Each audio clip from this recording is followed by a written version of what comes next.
with your host, Andrew Romanella.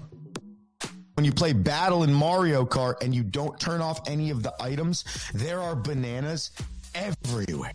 I mean, it's like you're losing your balloons because you're slipping on bananas left and right. Bananas everywhere.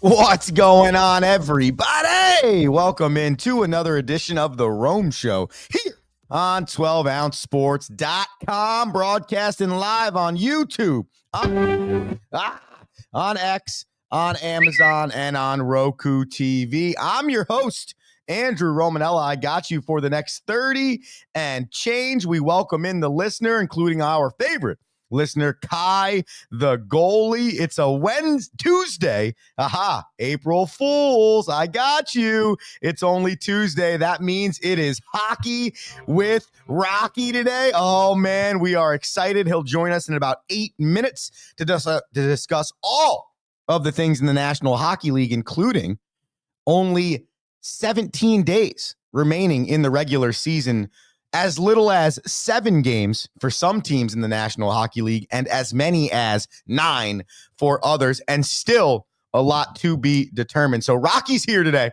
7:10, all the hockey. We're excited about that. We have to talk about some other stuff, though, before he joins us, including the NCAA Final Four. The women's variety was chosen last night. There is a new bat in Major League Baseball that's creating some stir, which I want to talk about and show you. And then if we have time, some NBA. We could push this to tomorrow if we run out of time, but Zion Williamson is out for the remainder of the season, and I just simply wanted to discuss whether or not we believe Zion is a bust. So much on the calendar today. Don't know if we'll get to all of it, but I do know I want you involved in all of it. So do so just like Kai the goalie does on YouTube or X. Go into the comments section, type in your thoughts, your vibes, or your emojis, and let us know, and we'll put you up on the screen. It could even be questions for Rocky when he gets to the ice. Let's start in Major League Baseball, okay? Jerickson Profar, we got 2 stories for you. First and foremost, Jerickson Profar has been suspended for 80 games for testing positive for performance-enhancing drugs. He says in a statement yesterday that he did not take the performance-enhancing drugs knowingly. However, this makes no sense. He will accept the 80-game suspension handed down on him by the Major League Baseball Commissioner's office. I'm sorry. I am over the player that claims they didn't know they took performance-enhancing drugs and then get banned for 80 games, and then you're not going to appeal it because you didn't know and you're innocent, but yet you're guilty?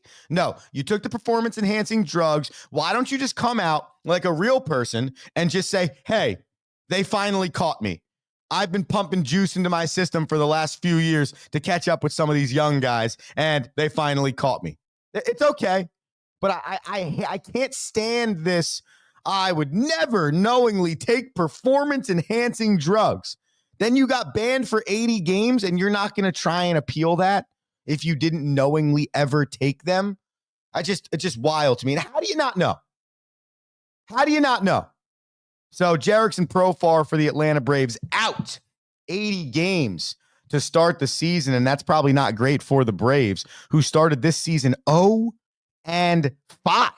looking to get off the schneid against the Dodgers tonight at 10:10 p.m. They lost a 4-game series to the Padres and have so far 0-1 against the Dodgers. So not good. Not looking good for the Braves. In other Major League Baseball news, there's a new bat sweeping the field. 4 New York Yankees used it over the weekend in their opening series 3-0 sweep with a lot of homers hit. You can see the bat on our screen right now. The people are calling it the Torpedo bat, okay? There's a little backstory on this, all right? The backstory is a physicist or a physics professor from MIT, or that was educated at MIT and taught at University of Michigan, left his job at University of Michigan to start working in sports. He got his start at Dawson Community College in Montana before becoming the minor league hitting coach, or the minor league coach, a minor league coach for the Yankees. Leinart, his name is Aaron Leinart. Leinart then got moved to the big league club and was responsible for bridging the gap between analytics and player translation. So essentially, this really smart dude from Michigan who was educated at MIT, physics professor, said, the bat needs to change. We are not putting the weight distribution of the baseball bat in the right spot comparative to what hitters are trying to do. So he starts working on this bat that adjusts the barrel, as you can see on your screen, to put more of the meat of the bat in the location that's going to be contacted by the baseball. The beautiful part about this thing is this has been 3 years in the making, okay? And has now started to become something that you're seeing with more and more players. Of course, everyone brings up the New York Yankees because everyone hates the Yankees. But the fact is, there are about 8 to 10 players across Major League Baseball using this bat over opening day weekend. It is legal per the MLB bat guidelines. And Leinart, or Leonard, however the hell you say his name, he worked with the 41 bat-approved distributors of Major League Baseball while making this technology. I think stuff like this is cool. I don't see this as cheating. I don't see this as changing the game in a bad way. Listen, man, pitchers have gotten better every year baseball's existed. Pitches have been developed every year baseball has existed, okay? The only thing that people have done with the bat is make it lighter. That's it. There really hasn't been much. So finally, someone comes along and goes, well, hold on a second here. Why are we swinging the same type of shape that we've been swinging since Babe Ruth was throwing 82 in 02? Why are we doing that? Why don't we change this thing? And thanks to the help of, I guess, Giancarlo Stanton was a big part of this thing last year before the postseason. There was a lot of discussion about what could happen, and now you're seeing this new bat model. It's called the Torpedo, but the lettering, so each bat in baseball, like wood bats, they get their own number, okay? Because that's the shape of the bat. No matter which company makes it, that bat. So if I had a personal bat, it might be the AR-1024. And if DeMarini made the AR-1024, or Louisville Slugger, or any of these other bat companies made the AR-1024, it would be essentially the exact same bat, though I might have created it with a different bat company. Well, they got this one as the BP, the bowling pin. I love it. I love it. Now, guys are calling it the Torpedo, but so watch out for the BP. Maybe this is the new wave in Major League Baseball for hitting, and this is the counteract the amount of strikeouts that have gone on and the amount of dominance that maybe come on the pitching side of the fence. Finally, just thought I'd throw this out there. There are the Major League Baseball dropped their top jersey sales, and the number one selling jersey in Major League Baseball is Shohei Ohtani. The Los Angeles Dodgers, they have 3 of the top 5 total jersey sales in Major League Baseball right now. Ohtani number 1, Freddie Freeman number 2, and Mookie Betts number 4. The non-Dodgers in the top 5 are number 3, Juan Soto of the New York Metropolitans, and number 5, Aaron Judge of the New York Yankees. I think the Dodgers have 5 of the top 10 jersey sales right now or something like that in Major League Baseball. And man, when you talk about markets mattering, you see it right there, okay? The Dodgers, the Mets, and the Yankees have 7, because Lindor, I think, is number 6 on that list, have 7 of the top 10 jersey sales in Major League Baseball. That'll probably tell you where the heavyweights lie in the game of baseball. Finally, then it's Rockies time. The NCAA Women's Final Four was set after last night. Paige Bueckers is elite. It's wild to think that UConn can continue to get better, but they do. They've reached their 16th Final Four in the last 17 seasons, the 24th time Gino Auriemma has brought a team to the Final Four. That is just pure dominance by the UConn Huskies, and they ruined the perfect number one brackets. It could have been all number ones in men's basketball and all number ones in women's basketball. However, the number 2 seeded UConn Huskies ruined that last night by defeating USC 78-64. Paige Bueckers, or I should call her Paige Buckets, has scored 105 points over those 3 games, scoring 30 in each game plus, which is the first time a UConn player has done that in a really long time. So the Final Four in women's basketball is UConn versus UCLA and South Carolina versus Texas. Now, this is when I want to bring Rocky in, okay? Because to start, after his little sounder plays, I'm going to ask him the question, is Gino Auriemma the greatest coach, flat blank period, that he has ever seen? It's about time on a Tuesday for our favorite segment of the week. It's Hockey with Rocky. Now, inside the glass, Hockey with Rocky. Good morning, everyone. I am Gino Auriemma. I'm sitting here in the playroom this morning. How's everyone doing? I love it. The background looks different, but it looks like you got some stuff hanging on the walls there. This is good stuff. Yeah, we got the wife on an international call at 7 a.m. today, so that sounds like fun. Yeah, so we're out here in the playroom. That's the dedication that this man has. 2 kids, a full-time job, and he's in the playroom to give you the information on the sports. That's just beautiful stuff. That's what we're here for. We got to talk hockey. The NCAA is dead. I see it behind you. I mean, there's a lot going on here. All right, Rock, I know you heard my precursor before you got on the show, but I'll ask you flat blank. Do you believe that Gino Auriemma is the greatest coach you've ever seen in your lifetime? Any sport, any level? I mean, ever seen? I don't know if that's if that's possible to even debate. I mean, is he the best college basketball coach we've ever seen? Yeah, probably. I mean, I don't know how you could argue, anything else. It's interesting. People can hate on women's versus men's, but ultimately, like if you look at the state of women's basketball, like he is responsible for the improvement of all of those players, right? Like no different than Wayne Gretzky ushering in a new generation of hockey players. We consider him the greatest of all time. Gino Auriemma has helped usher in a brand new wave of women's basketball players. So why can't we label him the greatest of all time for that? And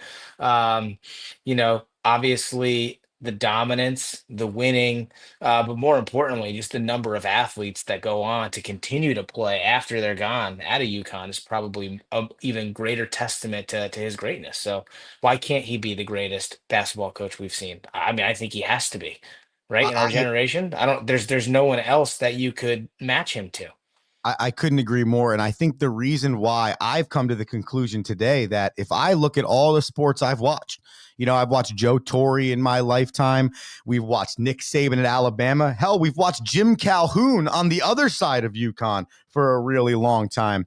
I just think that when I break down all the sports, Bill Belichick, great coach, Andy Reid right now, the Kansas City Chiefs, for some reason, though, the grace, the humility, the enjoyment with which he does it with, for the extended period of time he's done it for, it's just, I decided this morning that if I made a Mount Rushmore and then I ranked those Mount Rushmore 1 through 4, I think I'm putting Gino number 1 on that list. Rocky Romanella, Hockey with Rocky.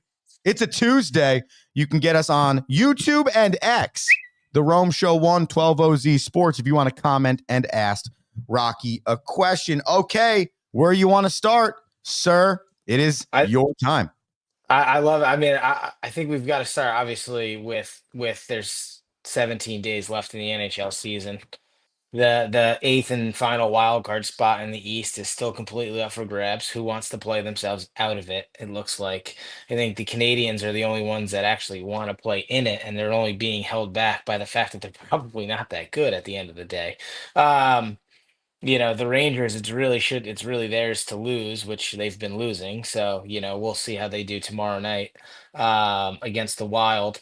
And then on the West, our boys in St. Louis, 9-game winning streak really created separation between the Flames, and now actually have a chance to put Minnesota in jeopardy if they decided to go on a losing streak. But all but set in the West with anywhere between 8 to 9 games remaining. So very interesting stuff from a standing standpoint.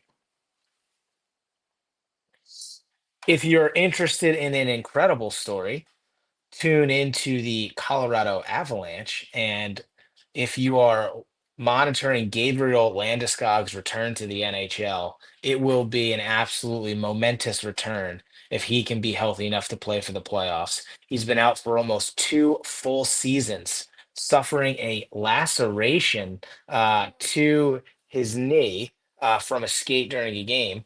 And he has been practicing at full speed, and if he can become another element to the arsenal that is the Colorado Avalanche, I'd look out for them in the playoffs. Rock, I'm going to pop the East standings up really quickly. I mean, Rocky, I'm going to pop the East standings up really quickly. Okay. Can you kind of explain for the novice NHL fan kind of how this works? Because I think it's funny when you look at the standings in like basketball, or you look at standings and it looks different. And I know about 4 or 5 years ago, hockey changed it. We've talked about this a little bit. Okay. But if you're a novice fan, you're looking at this and you're going, well, are the Devils almost out of it? Is it the Senators? Please explain for the people. So you've got obviously 2 divisions in each conference, the Atlantic and the Metropolitan. They're separated in their top 3. So each division gets their top 3 representatives. From there, the wild card then gets opened up to the entire conference. And so, in essentially, in some years, you could have 5 teams from one division versus 3. Like in this case, if the team settled here in the East, you would essentially have 5 teams from the Atlantic Division versus 3 teams from the Met. Now, once you get into gameplay, 2 and 3 in each division play each other. So the matchup right now would be Florida versus Tampa Bay. So it would be an all-out Florida battle. Okay. And then it'd be Carolina versus New Jersey in the Met. The Capitals, being the overall number 1, would play the 8, which is the Montreal Canadiens, and the Canadiens would then move into the Metropolitan bracket. Ottawa would play Toronto. The winner of the Ottawa Toronto series would play Tampa Bay, Florida, and the winner of the Caps Montreal would play Carolina, New Jersey. Now, are you more of a fan of this model than you are the model of 1 through 8, and then you re-rank them each round? What do you like better? Because it is a little confusing, but I get the premise the NHL created with this. Yeah, the premise is that like you play out of your division. I mean, it's no different than winning a. The best way to say it is that you got to win your conference tournament to make it into the national championship tournament, right? That's like the best way to do it. And by creating that rivalry series really in rounds 1 and sort of in round 2, you're getting the best product possible in round 1, which is really probably the most exciting round of playoff in all of sports is I that agree. first round. And when you look at the Stanley Cup, they say it's the most difficult trophy to win in sports. One of those reasons is because of the first round of the playoffs. Now, if you look historically, there have been 8s that have beaten 1s. It's not like it's not a foregone conclusion. The argument that people have is, why does the second overall team in the division have to play like the next best team? But ultimately, like, to me, you also are, once you get in the playoffs, you have to win anyway, and everyone always says that. Like, so I just think people are being naysayers. I actually love the format. I love the rivalry it creates, and quite frankly, like, for teams that are pretenders, you're able to weed them out probably a little bit earlier. And the people that do get out of there, they truly become a true Cinderella run. I mean, if you look, the Florida Panthers are propelled to their first Stanley Cup final appearance after a first round defeat of the Boston Bruins where they were down 3-1, and then you find themselves in the final. I don't know why we're complaining about that. I think, based on what I've seen from the NCAA over the last 4 years, turning from college to pro, I think it'd be really cool if the pro leagues kind of adopted a little bit of like the conference tournament feel. I don't know how you do it at the pro level, but it's almost like, This is hey, how you do it. yeah, I guess this is the closest, right? Where it's like, hey, we're going to get in And you and use then, the wild card to get your extra team in. I mean, it's that yeah. simple. And it's kind of like, I guess, the playing in a way for the NBA. But I think there is some beauty to, hey, we're all going to play this tournament before the tournament. And if any of you teams win, you have a chance now to get in. I think it is definitely So, and interesting. Think about how much we love the new college format with the way it looks, you know? here you go. So if it wasn't that way, by the way, Washington would still play Montreal. Okay. Toronto would still play Ottawa. Hmm. Three would then play six, which would be Carolina would play either Tampa Bay or Florida, and then Tampa Bay or Florida would play New Jersey. So it's really the 2, 3 games that are the most affected. So all people are saying is that those teams are both too good to be playing there, but ultimately, one still plays 8 and two still plays 7. Yeah. And I So think it's that's what not matters the most. that much off. Right. Because 3, 6, 4, 5, I don't care what freaking sport you're playing. It's the same thing. W- Yeah. and quite frankly, think about this. Like, if I'm Carolina and New Jersey, I'm traveling less than if I had to go down to Florida. And if I have to go to the West Coast for the final, I mean, right, think of it. So people always talk about travel is a big deal, well, you don't travel as much. Now, like Florida and Tampa Bay, both of those teams get to stay at home for the first round of the playoffs. I mean, that's a benefit also.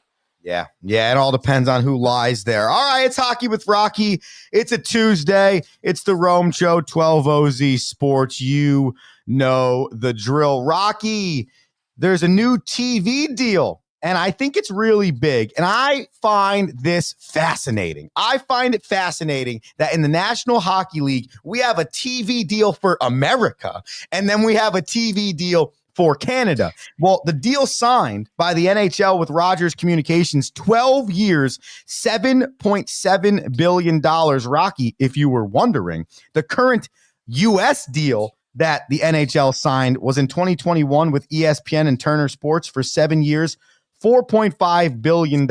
All indicators are this is awesome for the league. Your thoughts?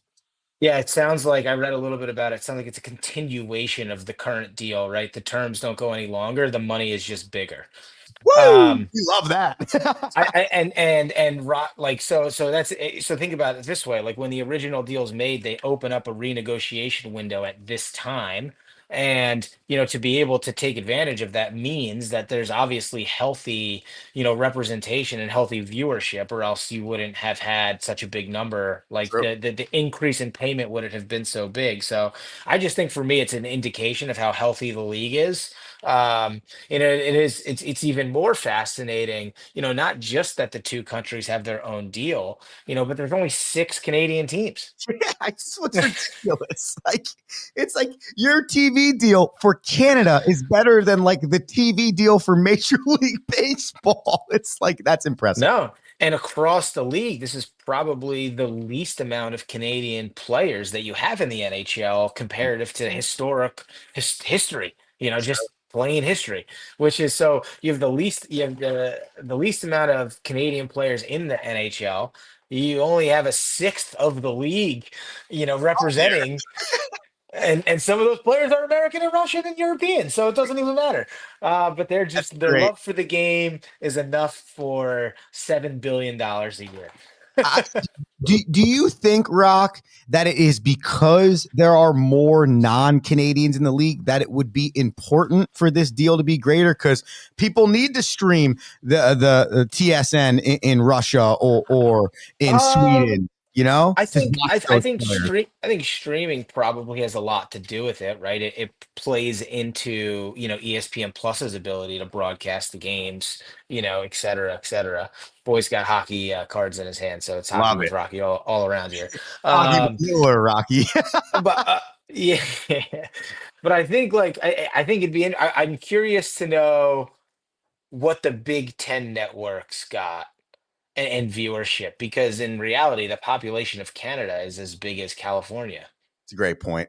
That's a So great point. so how much, how much is the SEC network making, and is it comparable? Because that would be populations might be similar. Yeah, that is a really good point. All right, let's finish.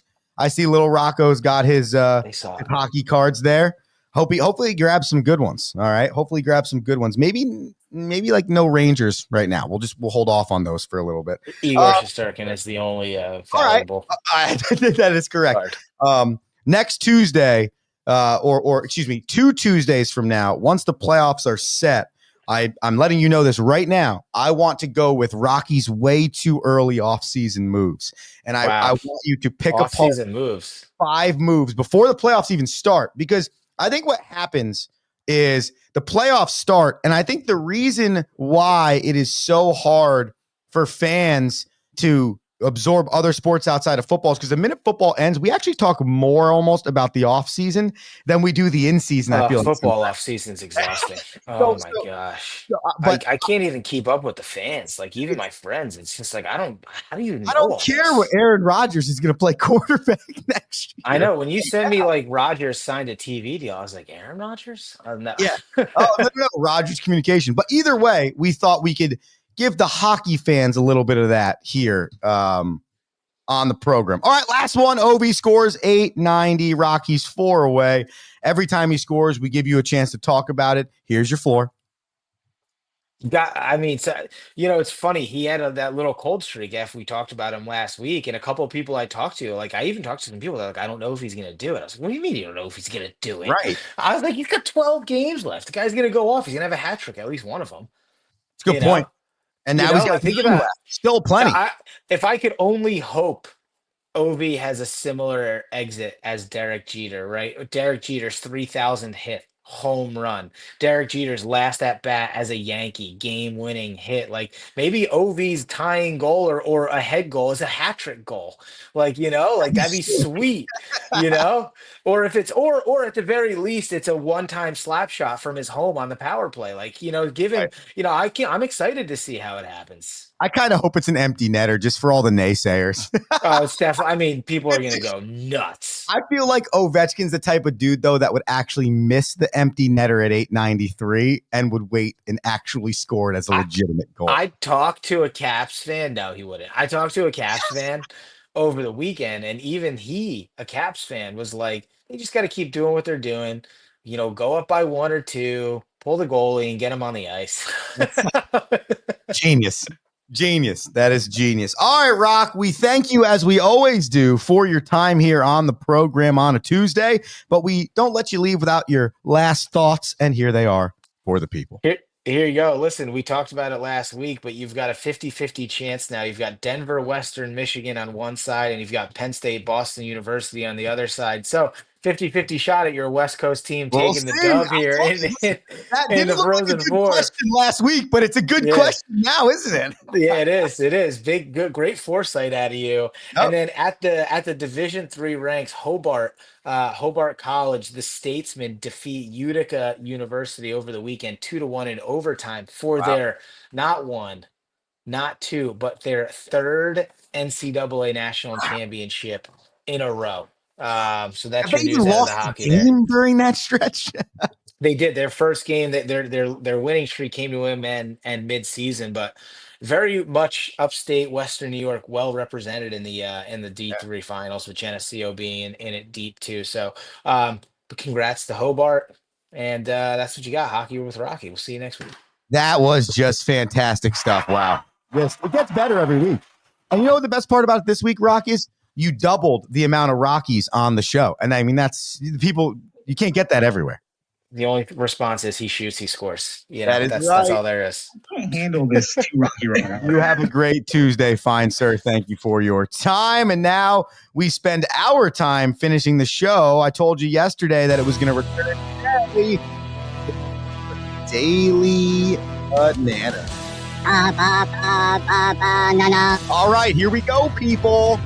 83 and 64. That statistic lasts me through the entirety of 2025. So January 1 to April Fools. Here we go.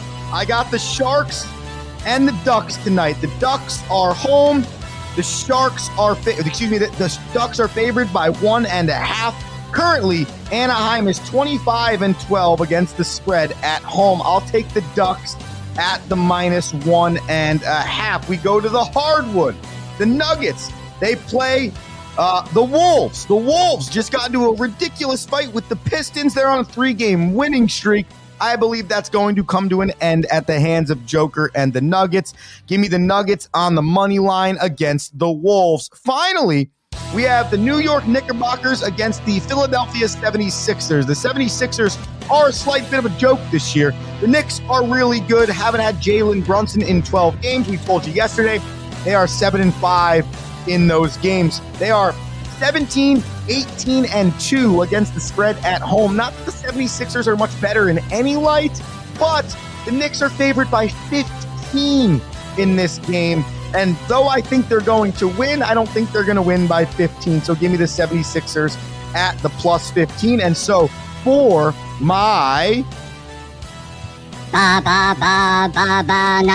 Ducks -1.5, Nuggets on the money line, and the 76ers +15 tonight. And that is the Rome Show. 12ozsports.com, YouTube, X, Roku, Amazon Fire TV. I'm Andrew Romanella. I'm back tomorrow morning at 7 a.m. Until then, get the podcast wherever you listen to podcasts. Go to youtube.com/12ozsports and watch or rewatch the show. You have an electric Tuesday.